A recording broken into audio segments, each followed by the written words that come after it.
Улуттук банктын өкүлү катары сизден сурайт элем. Айтсаңыз, мына жаңылыктарда чыгып атат, орустардын МИР платежный системасына американский санкцияларга түшүп калыптыр, под санкции да. Анан биздин банктар, биздин Россияда канчалаган биздин мигранттарыбыз бар. Орустардын жарандары биякта жүрөт, релаканттар деп, алар да жүрүшөт биякта. Ошондо бул жагынан кандай болуп калат?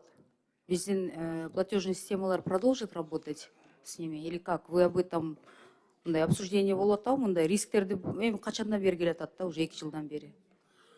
Туура айтасыз, урматтуу Элвира Жыгалбековна. Бул маселе боюнча 23 февралда санкция коюлду НСПКга.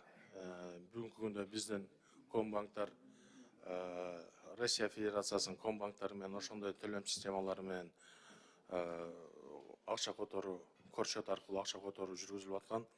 Эми бул санкция коюлуп калды. Эми ар бир комбанктар өздөрүнүн чарбалык иш чаранын негизинде бул боюнча жүргүзөт. Бирок биз бүгүнкү күндө эгерде НСПК бүгүнкү күндө жабылып калды, бирок андан башка система денежных переводов деген өзүңүзгө белгилүү болгондой эл аралык компаниялар бар.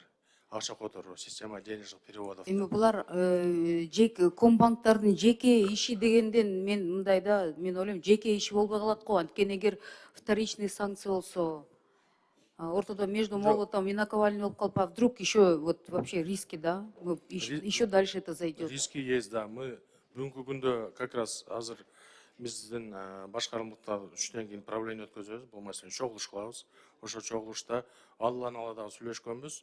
Кандай ыңгайлуу жабылып калгансызга альтернативный жолдор боюнча. Бүгүнкү күндө альтернативный жолдор бар. Бар? Бар бүгүнкү күндө. Айта аласыздарбы?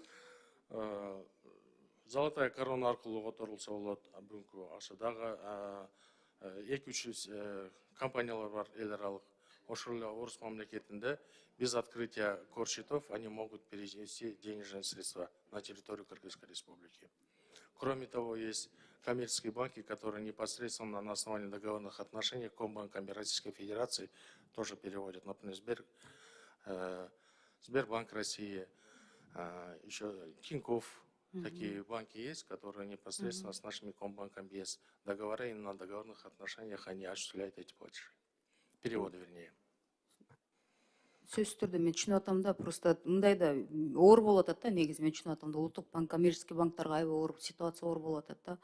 Ортодо бирок деген мен ушул эгер чын эле ошол вторичный санкцияга биз түшүп калсак, если SWIFT-ке чейин жетип калса, визаларга чейин жетип калса, чем это нам грозит? Вы можете вкратце сказать, да, мынакта жарандарыбыздын көпчүлүгү түшүнбөйт болуш керек, мен ойлойм да. Түшүнгөндөр, финансовая грамотность у кого есть, у кого нет, разный, да, депутаттар түшүнсө дагы. Айта аласыздарбы? Какие будут последствия? Вот нам SWIFT отключили, визу. Эл карт менен отуруп калабызбы? Жок, Эльвира Соолу, мен сизге более подробно кат жүзүндө берейли. Бирок общий бүгүнкү күндө сиз туура айтып атасыз, мына канча жылдан бери, 3 жылдан бери санкция жүрүп атат. Ушул санкция жүргөн негизинде биз ошонун алкагында күндөн күнгө иш алып барып атабыз. Коопсуздук маселеси боюнча. Мисалы, бир платежду башка мамлекетке которуп атканда, ошол платеждун заявители ким, анын баарын анализ кылып атабыз. Санкционный спискада жок. У вас очень сложная работа. Мурун мисалы бир платеж бир күндө 1 саатта кетсе, азыр бир күн, 2 күн, 3 күн дагы убакыт талап болуп бүт каралып атат, Эми этпесек, эгерде бир малейший биз нарушение кылып койсок, анда сиз айткандай санкцияга душар болуп калабыз. Ошол себептен биз абдан мындай кылдаттык менен иштеп атабыз. Сиздин общий жалпы мындай эме боюнча более подробный сизге информация жазып беребиз. Рахмат.